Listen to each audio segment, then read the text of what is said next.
Le film « Le secret de François Ier » tendait à démontrer que le roi à la salamandre, tantôt homme de lettres et protecteur des arts, tantôt chevalier, avide de gloire et de bataille, fut peut-être l'instigateur du code ésotérique le plus extraordinaire de l'histoire de France. Cet aspect méconnu du roi François Ier trouve son aboutissement avec l'édification du plus fantastique château de la Renaissance française, le château de Chambord. C'est ici, au pied de ce formidable vaisseau de pierre, que le chercheur Didier Qualac commença à lever le voile sur l'ouvrage d'initié des artistes codeurs de la Renaissance. Une omniprésence du chiffre 8. 8 tours, 8 appartements dans le donjon, 80 caissons, 800 salamandres, dont 8 sur la tour lanterne, des cordelières, des colliers. Tel l'Hermès brandissant son caducée en 8, François Ier est-il un messager? Et s'il est un messager, quel est le message? Que cherche-t-il à indiquer en renversant les F de François? Pourquoi tant de retournements? Pourquoi tant d'anomalies dans l'ouvrage absolu et symbolique de son règne?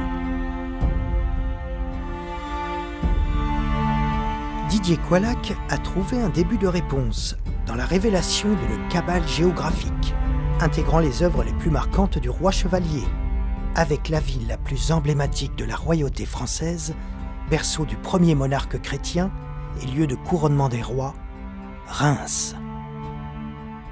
Reims est aussi le point d'ancrage d'un stupéfiant angle royal, encadré par le château de Chambord au sud et par le village de Chambord au nord. La géométrie, la guématrie et tout moyen de codage hermétique concourent à témoigner de l'existence d'un secret fondamental échappant aux historiens et chercheurs depuis des siècles. Certains indices, dissimulés sur l'angle royal, nous incitent également à rechercher un lieu de dépôt, la cache d'un trésor fabuleux, probable finalité de cette cabale architecturale et géographique.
À Chambord, une autre présence royale, éclatante, hante les couloirs du château. Si des successeurs de François Ier, comme Henri II, Charles IX et Louis XIII, apportèrent leur concours à l'entretien et à la finition du château, c'est surtout le roi Louis XIV qui y porta un intérêt particulier. Il s'y rendit 9 fois et restaura murs et toitures qui menaçaient de s'effondrer. En étudiant les règnes de François Ier et Louis XIV, le roi Soleil présente clairement des affinités avec son prédécesseur Valois. Comme lui, il a une haute conception du métier de roi, qu'il met en scène tout au long de la journée. Si François Ier a incliné la monarchie vers l'absolutisme, Louis XIV a parachevé ce mouvement. François tapotait du luth, Louis jouait assidûment de la guitare. Le peuple avait un libre accès dans les châteaux de la Renaissance. Cette coutume sera conservée à Versailles. Louis XIV est lui aussi versé dans l'architecture. Le véritable chef de chantier, le décideur ultime des projets, c'est le roi. Versailles sera dans la même ligne symbolique que Chambord, à la gloire de la royauté. On le voit, le roi Soleil est l'héritier d'une certaine conception de la monarchie, née à la Renaissance. De là, on peut imaginer une filiation de l'œuvre ésotérique et hermétique du roi à la salamandre, à travers le chef-d'œuvre de Louis XIV, entre les murs et les jardins du plus fantastique palais d'Europe.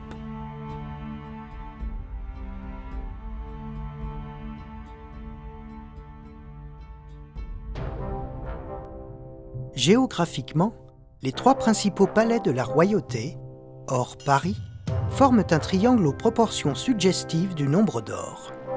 Fontainebleau, Chambord et Versailles s'inscrivent en effet dans un triangle 1, 2, racine de 5, avec une précision considérable.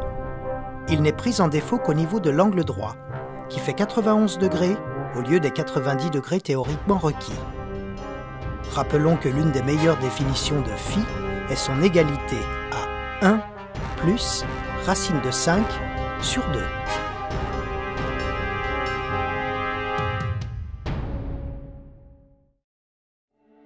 La seigneurie de Versailles appartint longtemps à des nobliaux ou à des personnages sans réelle importance politique. Puis, au XVIe siècle, le domaine est acquis par la branche française d'une vieille lignée italienne, la famille de Gondi. Elle s'épanouira justement sous le règne de François Ier, se mettant au service du roi. Parmi les descendants, notons qu'Albert de Gondi, qui hérita du domaine de Versailles en 1573, épousa une certaine Catherine de Clermont, qui possédait alors le très énigmatique château de Dampierre, célèbre demeure alchimique.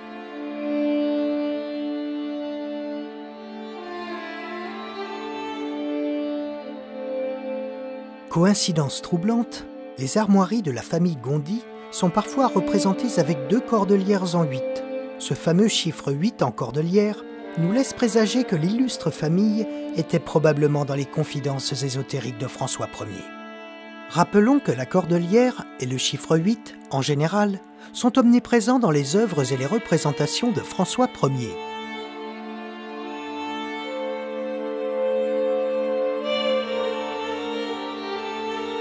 C'est en 1632 que la fabuleuse destinée de Versailles prend un tournant décisif.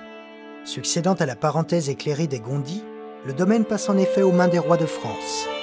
Louis XIII l'achète à l'archevêque de Paris, Jean-François de Gondi. Il y fait bâtir un château carré, cantonné de 4 tours. C'est à partir de cette bâtisse primitive que Louis XIV décida d'édifier la demeure symbolique de ses rêves. Comme à Chambord, des marais nauséabonds vont compliquer la mise en chantier. Historiens et courtisans, comme Louis de Saint-Simon, s'étonneront du choix du site. Le ministre Colbert lui-même resta longtemps hostile au projet. Il était partisan d'un pouvoir royal résidant au Louvre. Sans doute ignorait-il que le choix du site de Versailles répondait à des considérations allant bien au-delà de simples critères pratiques. Une remarque qui s'applique également à Chambord, château bien peu fonctionnel et trop éloigné de la capitale.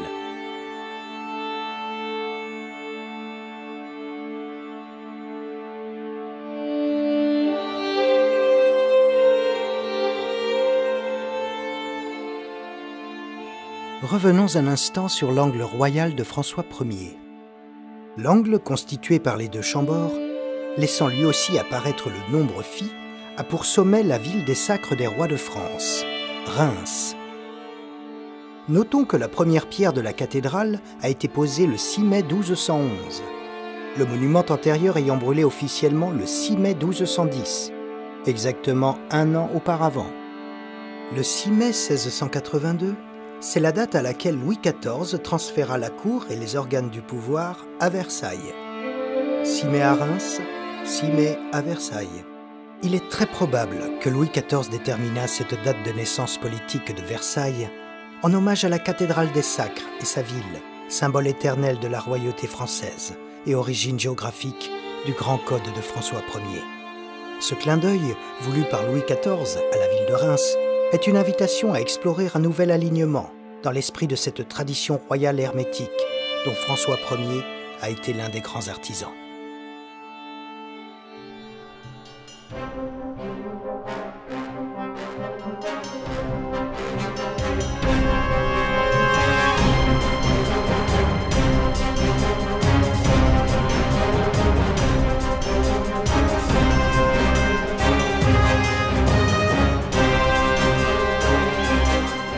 Le Louvre, palais parisien lié à la royauté depuis le XIIIe siècle, est traversé par cette ligne.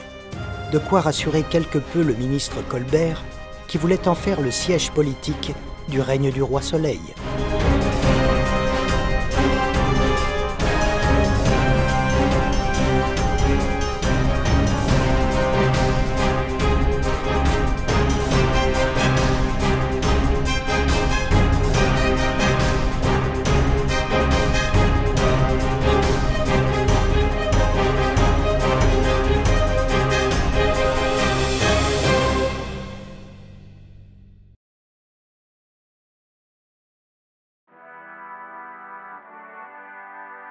Il convient maintenant, avec l'aide d'un œil averti, de scruter les multiples énigmes que recèle ce fabuleux palais.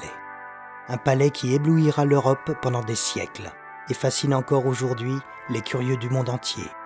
Les travaux, initiés par Louis XIV dès 1660, s'étaleront sur les règnes de ses successeurs et ne cesseront vraiment qu'avec la Révolution de 1789.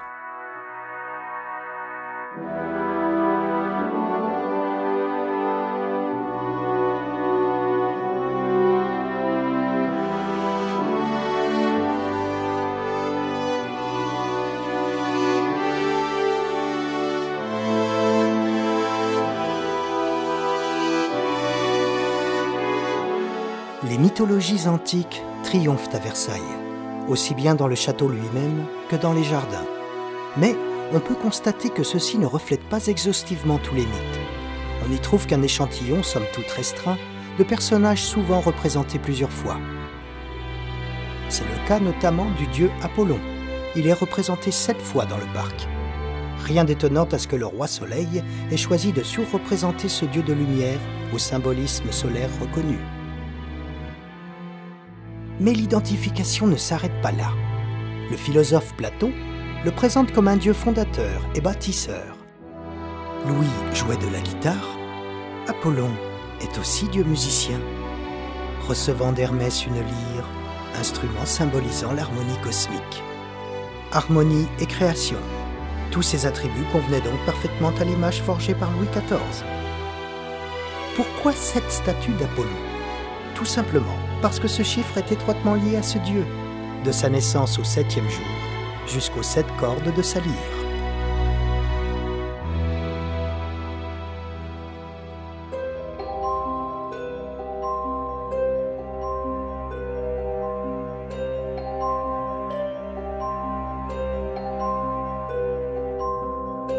Mais si l'approche symbolique peut satisfaire bon nombre de commentateurs, le chercheur Didier Coillac possède un don inné lui permettant d'aller au-delà de ses analyses et nous révéler les codages les plus obscurs. Il en est ainsi du dieu Apollon, le dieu de la 7e porte, dont l'emplacement des statues ne répond pas au pur hasard. Apollon est notamment représenté devant la façade du château. Il porte un carquois et une petite cape. Il ne lui manque que l'arc. Cet arc, nous allons le retrouver en explorant le bassin du miroir. Ici, notre Apollon semble appuyé sur sa cape. Mais dans ce cas, il devrait être déséquilibré. Il est plus logique de penser que c'est l'arc, dissimulé dans la cape, qui le soutient. Une cape se dit chape en ancien français.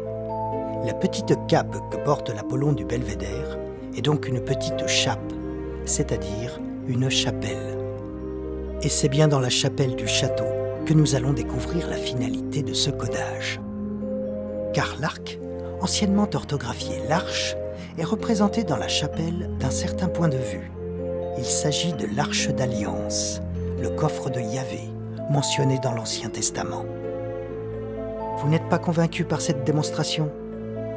Autour du bassin de Latone, observons une troisième représentation du dieu Apollon. Nous sommes surpris de constater qu'il s'agit de la même statue que la version du belvédère, devant le corps central du château. Pourquoi deux statues identiques? La raison en est simple et va valider notre hypothèse. En prolongeant la ligne impliquant les deux statues identiques d'Apollon, nous aboutissons dans le cœur de la chapelle, à l'exact emplacement de notre arche d'alliance. Pour enrichir encore le codage, remarquons qu'Apollon tend le bras, comme quelqu'un qui progresse dans le noir, avec un chandelier à la main pour éclairer son chemin. Un chandelier? On le sait, le panneau des tables de la loi de la chapelle représente aussi la ménorah, le grand chandelier du temple. L'idée que le personnage s'est emparé du trésor du temple est sous-jacente. Le bras tendu, la cape sur le bras, il vient de prendre, de saisir le chandelier. Prendre, saisir, étaient justement deux sens du verbe caper. On le voit, l'étude de Versailles est un formidable jeu de pistes, aux codages innombrables, demandant un colossal travail d'observation.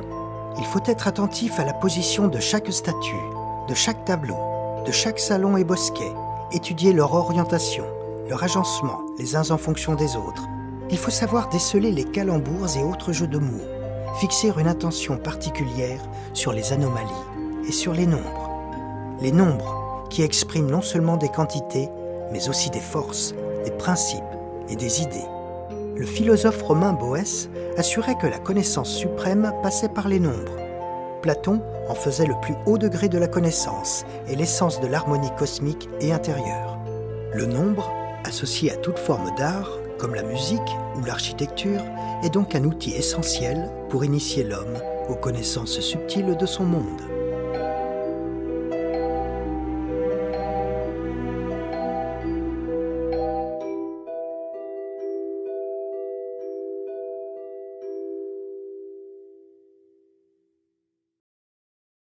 Avant de poursuivre notre investigation des messages cachés de Versailles, regardons de plus près quels pourraient être les auteurs de cette cabale architecturale et décorative entrevue par l'étude des statues d'Apollon. Assurément, Louis XIV dut faire appel à des exécutants, des initiés, peut-être une société secrète. La tâche s'avère ardue, en raison du caractère secret d'une telle démarche, mais nous pouvons déceler quelques indices impliquant une haute personnalité parmi l'entourage du roi. Si André le Nôtre revient constamment dans l'évocation des jardins de Versailles, le premier peintre du roi, Charles le Brun, mérite une attention particulière. Ce peintre et décorateur fut formé notamment par Nicolas Poussin, bien connu des ésotéristes, qui voient en ce dernier un personnage détenteur de nombreux secrets. Des secrets qui seraient codés dans certains de ses tableaux. Ce passionné des arts antiques fit un voyage en Italie avec son élève Lebrun. Poussin fut également au service du roi Louis XIII, qui lui confia la tâche de superviser les travaux du Louvre. Le Louvre, dont nous rappelons qu'il se situe sur l'axe royal Reims-Versailles. Charles Lebrun aurait-il hérité de quelques secrets de son mentor, le peintre des bergers d'Arcadie?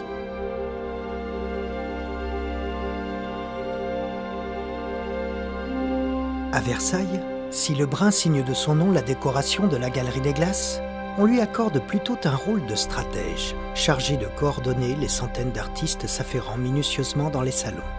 Par exemple, René-Antoine Wass, un élève de Lebrun, censé être le concepteur du plafond du salon de Vénus.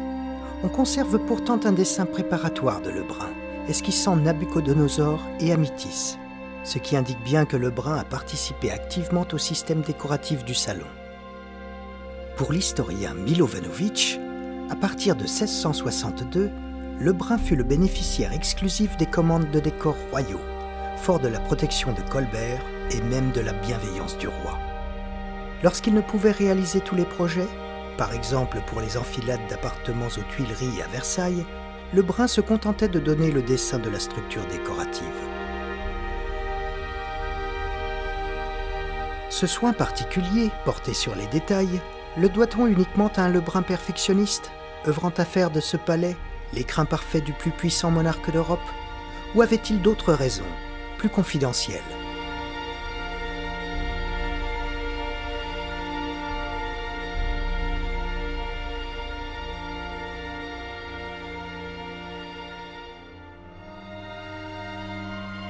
C'est dans un poème que l'on voit s'esquisser un début de réponse à cette question.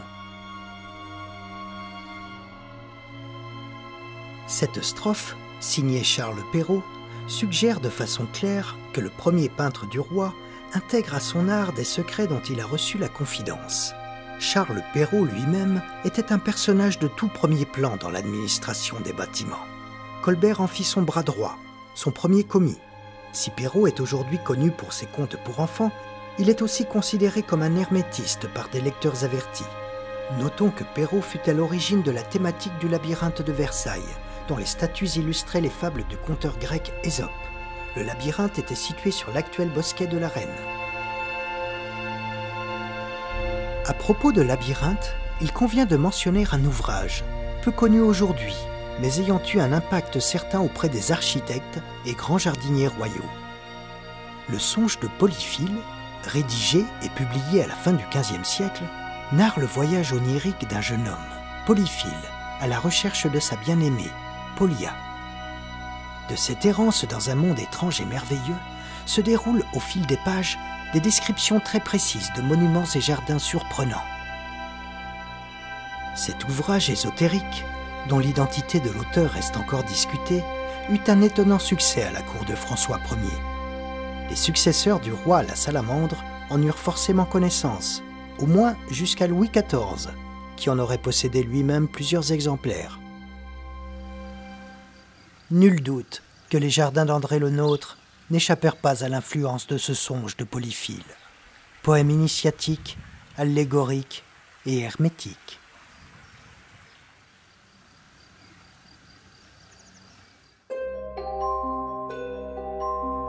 Qui dit hermétisme dit chiffrage. Didier Coillac a remarqué la récurrence du chiffre 17 à Versailles, qui apparaît de manière plus ou moins complexe dans le château et les jardins. Une constatation partagée par l'auteur Vincent Beurteret dans son ouvrage « Versailles, des jardins vers ailleurs ». La galerie des glaces est ouverte sur le jardin par 17 fenêtres, auxquelles répondent 17 arcades sur le mur opposé. Il est intéressant de compter les fenêtres de la façade. Côté jardin, on compte des rangées de fenêtres mettant le nombre 17 à l'honneur. 34 est bien sûr le double de 17. La partie centrale de la façade échappe à cette régularité en affichant 23 fenêtres. Mais le 17 se retrouve de l'autre côté du même corps de bâtiment, donnant sur la ville, avec 17 fenêtres en tout. En comptant les 3 niveaux de fenêtres, chaque aile de Versailles compte au total 153 fenêtres. On peut obtenir ce chiffre en additionnant tous les nombres de 1 à 17. La longue façade du château côté jardin comporte des groupes de statues posées à l'étage attique. Le ruban de façade porte ainsi 102 statues. C'est 6 fois 17. Observons la structure générale des jardins. Si les bosquets, parterres et bassins ne s'intègrent pas dans une géométrie parfaite, on y devine cependant un quadrillage très simple, inspiré d'une base structurelle de type carré. Un carré de 4 cases de côté. Les férus d'ésotérisme ne pourront s'empêcher de rapprocher ce quadrillage avec les carrés magiques, dont la particularité est que la somme de chaque ligne, colonne ou diagonale, donne le même nombre, la constante magique. Ce carré magique est tiré d'une œuvre du peintre et mathématicien Albrecht Dürer, Mélancolia. Comme tous les autres carrés magiques de base 4, la constante magique est de 34. 34, c'est 2 fois 17. De plus, ce carré magique a la particularité suivante. Toute paire de nombres placés de façon symétrique par rapport au centre du carré a pour somme le nombre 17. Est-ce une coïncidence? La fascinante gravure de Dürer a donné lieu à d'innombrables interprétations symboliques, qu'il serait trop long de décrire ici, mais son titre devrait déjà nous interpeller. Mélancolia. Il y a justement une statue dite du mélancolique à Versailles. Le mélancolique s'intègre dans un groupe dit des 4 complexions, ou 4 tempéraments de l'homme. Ce groupe fut commandé par Louis XIV avec 4 autres groupes de statues en 1674.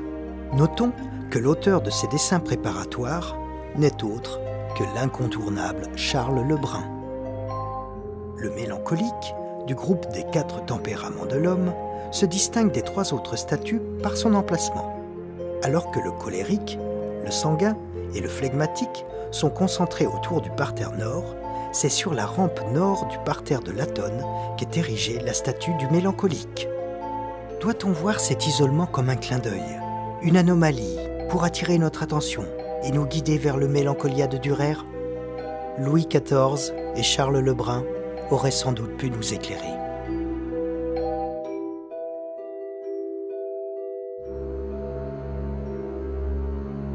Le carré magique de Dürer est-il la clé pour comprendre la structure générale des jardins? C'est possible, mais rappelons que tous les carrés magiques de base 4 ont pour constante magique le nombre 34 et font donc apparaître le nombre 17.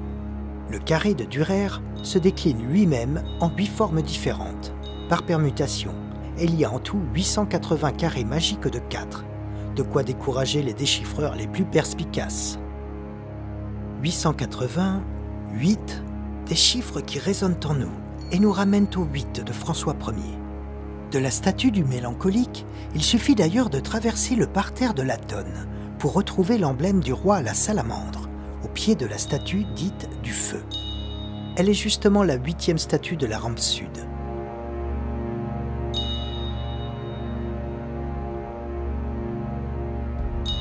En termes de symbolique, les 2 nombres, le 8 et le 17, semblent d'ailleurs se compléter. Lorsque nous décomposons le nombre 17, la somme de ces 2 chiffres, appelée somme théosophique, est égale à 8. Le 8, qui est aussi le signe mathématique de l'infini, est universellement le nombre de l'équilibre cosmique. On retrouve cette symbolique dans de nombreuses civilisations de par le monde, dans les textes sacrés shintoïstes du Japon, dans l'hindouisme, dans les mythes quechua d'Amérique du Sud, jusqu'aux croyances des peuples africains, comme les Dogons. Le 8, le chiffre du dieu égyptien Thoth, qui deviendra Hermès chez les Grecs et Mercure chez les Romains. Mercure que l'on croise régulièrement dans les jardins et salons de Versailles.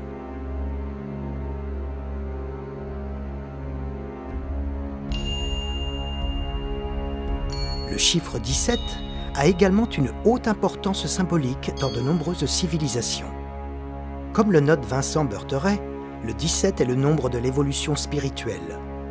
À l'égal du 8, le 17 est lié à des références cosmiques, mais il est aussi le chiffre de la mutation spirituelle de l'initié, celui-ci créant une jonction entre le monde matériel et le monde spirituel, entre le terrestre et le céleste.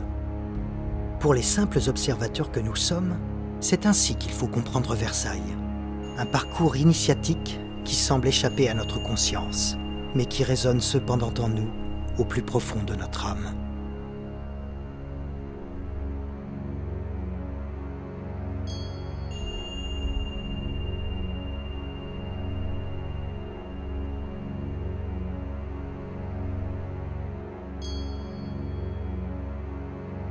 L'arcane 17 du jeu de tarot, dont certains affirment qu'il est inspiré de l'œuvre de Thoth Hermès, véhicule cette idée. L'étoile, qui pourrait être le soleil de Louis XIV, suggère des phénomènes qui dépassent notre perception consciente, mais qui font écho dans notre monde intérieur.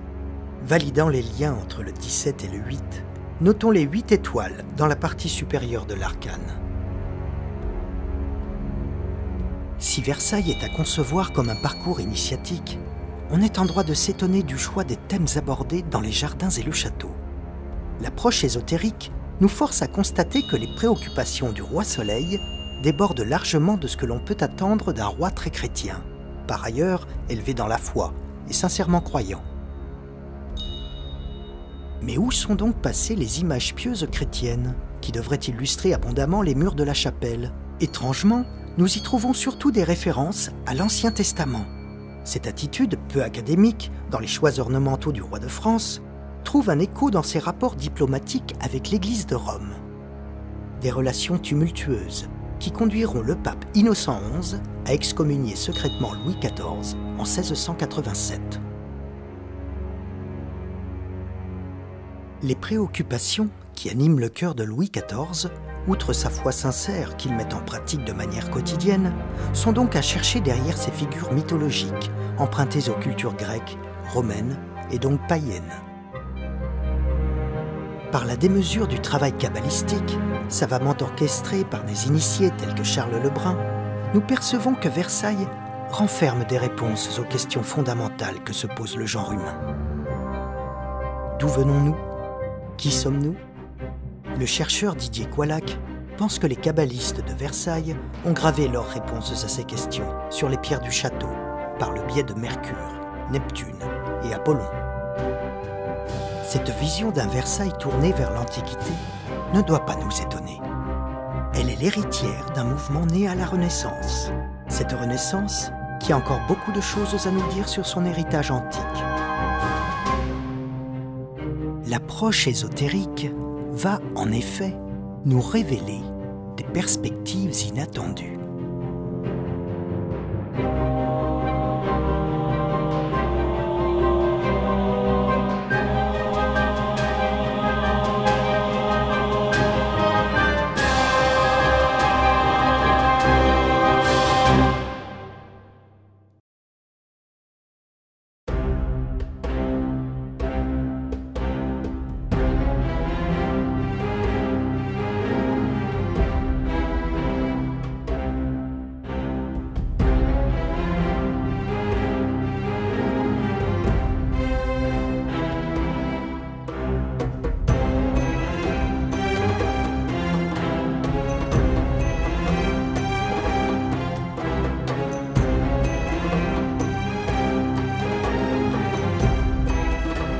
Si la Renaissance française est la Renaissance de l'Antiquité, les témoignages liés à l'Égypte antique sont rares, mais pas inexistants. Les gardiens du château de Chenonceau sont là pour nous le rappeler. Les sphinx du château de Fontainebleau, eux, n'ont pas survécu à la période révolutionnaire. Mais il subsiste une porte égyptienne, commandée par François Ier. Elle représente les statues d'Isis et Osiris, surmontées d'enfants portant le F emblématique du roi. Claude d'Urfé était un vassal et proche de François Ier. Il nous a laissé sa riche demeure personnelle, la bâtie d'Urfé, située dans le Forez. Dans la cour, un sphinx, aujourd'hui en cours de restauration, trône habituellement au pied de l'escalier. Il est considéré comme l'un des premiers sphinx de l'ère moderne en France. Et le château de Chambord ? À première vue, rien ne semble rappeler un quelconque témoignage ou hommage à l'Antiquité égyptienne. Et pourtant, l'approche mathématique va nous révéler d'extraordinaires relations entre le chef-d'œuvre architectural de la Renaissance et l'une des grandes réalisations de l'Antiquité, la seule des 7 merveilles du monde qui subsiste encore aujourd'hui, la pyramide de Khéops, ou Grande Pyramide.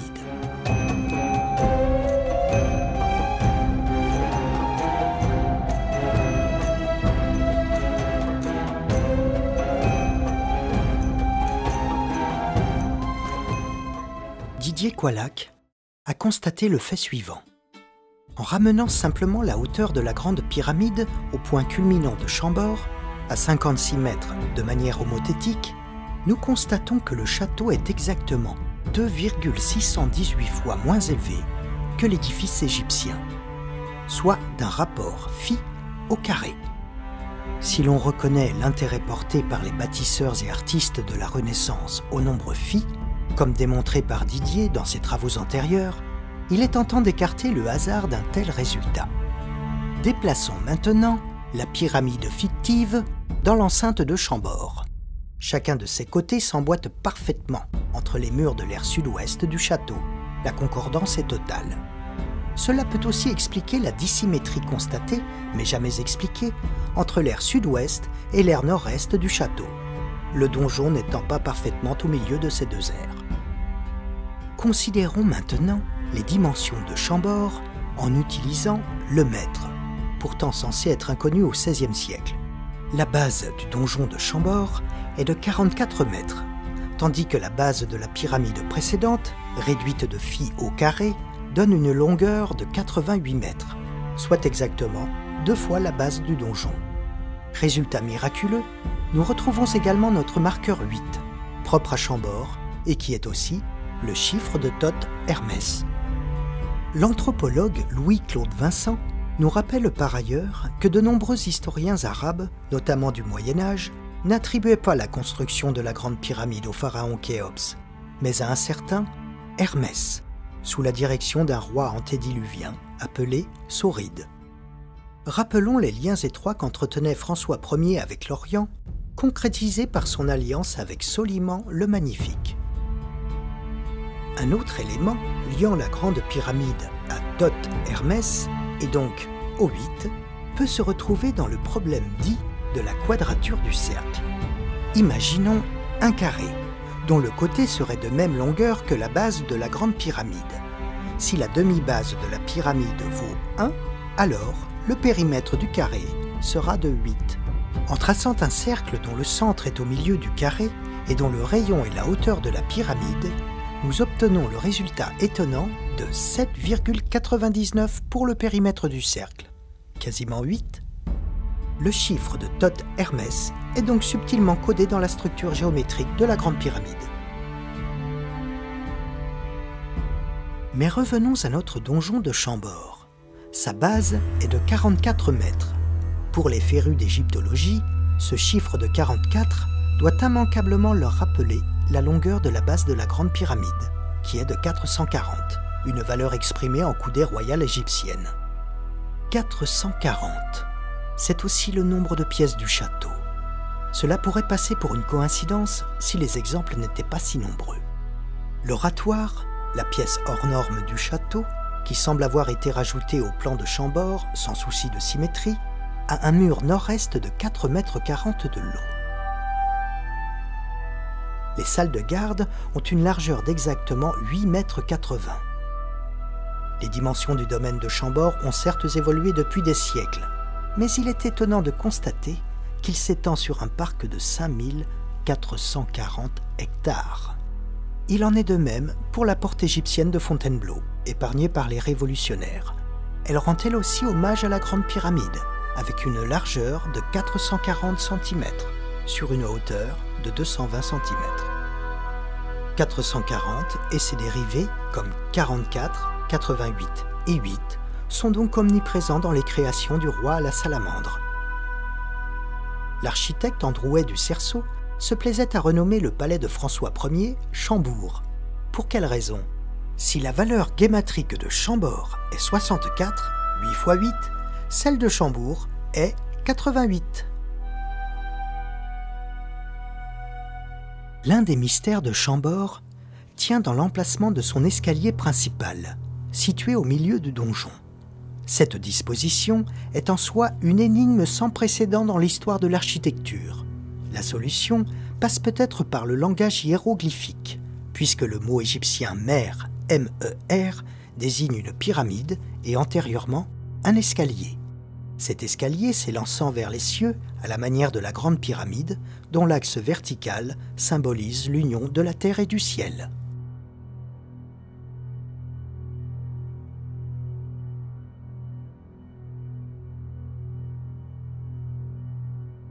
Ce mot égyptien mer, nous le retrouvons d'ailleurs à quelques kilomètres du château, puisque c'est le nom d'une petite ville de la région. Sa présence, à seulement 9 km de Chambord, nous incite à scruter les environs à la recherche d'autres indices. À 9 km au nord-ouest de Chambord se trouve justement un obélisque, appelé la pyramide de Ménare. Un obélisque est bien sûr de tradition égyptienne. Le mot Ménare contient aussi les 3 lettres du mot mer, qui, rappelons-le, signifie pyramide. Mais ce n'est pas tout. La distance reliant la pyramide de Ménare au cimetière de Mer est également proche de 9 km. Nous sommes donc en présence d'un triangle équilatéral quasi parfait, à 200 mètres près si nous visons le cimetière de Mers. Pourquoi le cimetière? Le mot égyptien Mers fait aussi référence à une sépulture, un tombeau. Ce triangle aux 3 côtés égaux, le plus pur de la géométrie sacrée, est à la base de la forme pyramidale.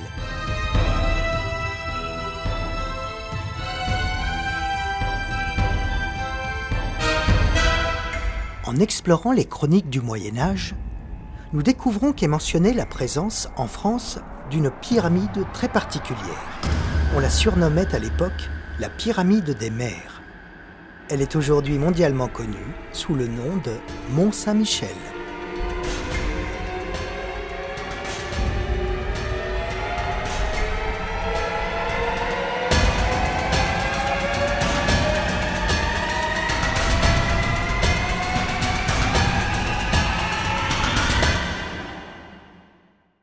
Nous avons toutes les raisons de croire que cet alignement, Mont-Saint-Michel, Chambord, Grande Pyramide, a été délibérément programmé par François Ier.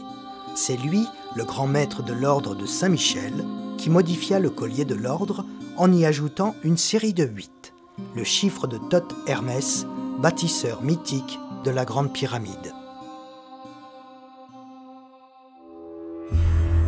Afin d'être définitivement convaincus des liens existants entre Chambord et la Grande Pyramide, scrutons encore un peu plus leurs dimensions. Si l'on divise le côté de la Grande Pyramide par le côté du donjon de Chambord, on obtient 5,236. Ce qui est extraordinaire, c'est que ce résultat, en valeur absolue, est exactement la valeur de la coudée égyptienne, exprimée en mètres, soit une coudée égale 0,5236 mètres. De plus, cette valeur est égale à 2 fois le carré du nombre d'or divisé par 10. C'est étonnant. La coudée royale recèle un substrat mathématique quand elle est formulée en mètres. Et ce n'est pas tout. La coudée 0,5236 multipliée par 6 fait 3,1416, qui est pi. Ce 5236 est une balise mathématique intemporelle liant la coudée, le mètre, phi et pi. Les maîtres d'œuvre de François Ier maîtrisaient parfaitement ces connaissances et se sont fait un devoir de les fondre dans l'infrastructure du château de Chambord, des connaissances puisées dans le savoir égyptien. Nous retrouvons d'ailleurs cette balise mathématique dans la chambre du roi de la Grande Pyramide, qui est un carré long de 5,235 mètres sur 10,47 mètres. La chambre du roi est donc une sorte d'étalon de la coudée royale, atteinte à 1 mm près. Les rois de France ont gravé cette valeur également sur la terre de France. Les châteaux de Chambord, Versailles et Fontainebleau esquissent sur la carte un triangle 1, 2, racine de 5. Or, la somme de ces 3 nombres fait exactement 5,236.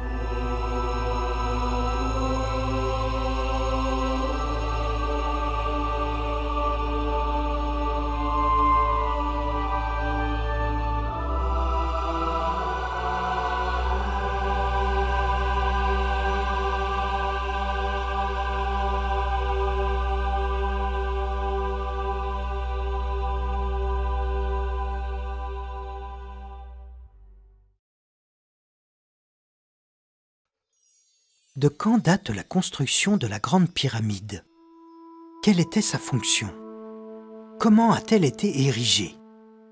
Les réponses de l'égyptologie moderne, confrontées aux textes anciens, qu'ils soient égyptiens, arabes, coptes, grecs ou romains, ont de quoi nous laisser dubitatifs. S'il ne convient pas pour nous d'entrer dans de tels débats, le simple bon sens nous pousse à rester prudents vis-à-vis des conclusions actuellement retenues. Ainsi, la Grande Pyramide aurait été bâtie, il y a un peu plus de 4500 ans, par un pharaon dénommé Khéops, une affirmation qui est en contradiction avec tous les textes anciens, à l'exception des écrits d'Hérodote. Par ailleurs, qui peut affirmer avec certitude que Khéops n'aurait pas usurpé le titre de concepteur de la Grande Pyramide? Quand bien même sa dépouille aurait reposé dans les entrailles du monument, doit-on en conclure qu'il s'agit bien là d'un tombeau, et uniquement d'un tombeau? Nos monuments religieux font souvent office de sépulture pour bon nombre de personnages importants, comme nos rois ou nos saints. Il ne viendrait à personne l'idée que la basilique de Reims, par exemple, abritant la dépouille de Saint Rémy, ait pour fonction, et unique fonction, de servir de simple tombeau.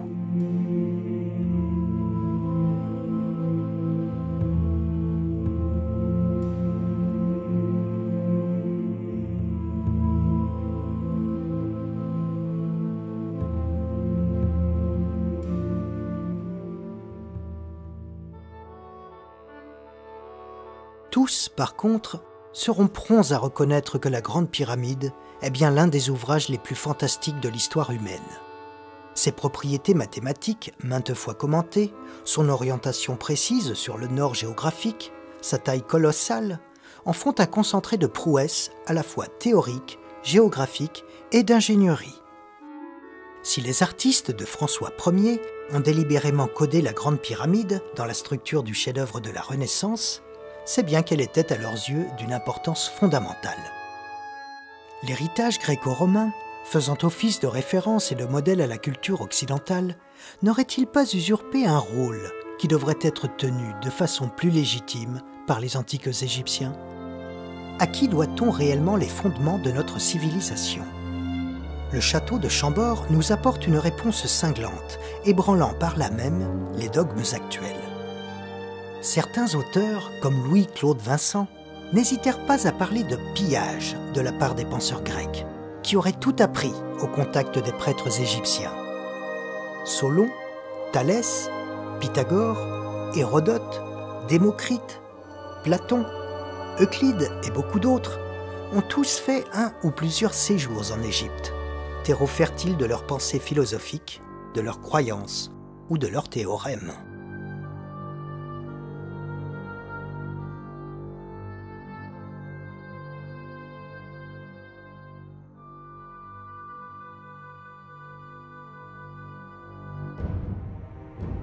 Le grand physicien Isaac Newton déclara que les Égyptiens cachaient des mystères incompréhensibles aux vulgaires sous le voile de rites religieux et de symboles hiéroglyphiques. Les traités d'alchimie représentaient plus d'un dixième de sa bibliothèque, et Newton étudia passionnément la littérature hermétique et alchimique. Il déclara un jour qu'il avait trouvé sa loi de la gravitation dans l'ancienne littérature sacrée. Il affirma que le dieu Thoth était un copernicien, rejoignant l'alchimiste Michael Mayer, qui voyait Thoth comme la source de tout savoir scientifique.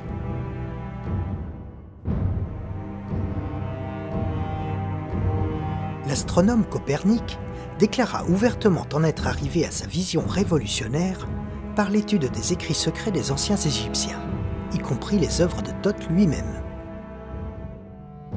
L'astronome du XVIIe siècle, Kepler, reconnut qu'en énonçant ses lois sur les orbites planétaires, il volait seulement leur vaisseau doré aux Égyptiens. Dans son Philosophia, Albrecht Dürer rend aussi hommage à l'héritage égyptien, en lui réservant une place de choix. L'œuvre représente 4 personnifications de la philosophie.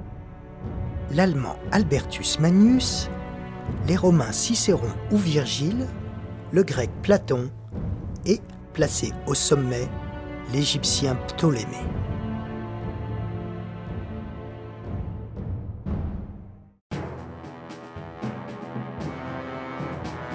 L'examen superficiel du château de Versailles nous a montré l'intérêt porté par Louis XIV à la tradition gréco-romaine. Le château de Chambord nous a entraînés vers les contrées brûlantes du plateau de Gizeh. Plus nous avançons dans notre enquête, plus nous reculons dans l'évocation d'un passé lointain, avec comme point commun la transmission de cultures et de savoirs ancestraux. Nous allons voir que les hermétistes de Versailles, par le biais de la mythologie gréco-latine, sont allés encore plus loin dans l'évocation de notre passé, là où l'histoire est censée s'effacer pour laisser place au temps des mythes et des légendes.